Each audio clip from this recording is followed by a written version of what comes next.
good morning mga kamarites. Mao ni akong taon daily routine buntag basta naay mga klase ang akong mga estudyante. Nagtawa. Nagtawa mga kamarites, busy gid kay ang mother, busy gid kaayo. Na busy gid ang mother per me, matiman sa mga akong mga estudyante, dili yun dalim pa sa may klase, kapoy kayo basta nasa balay oy.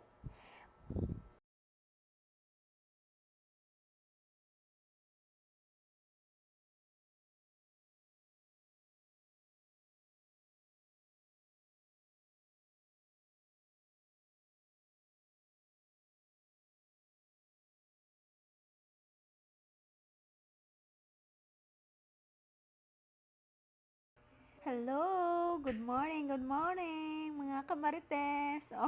Lantaw lang mo sa akong naong ha, naunsa man akong naong, oy mga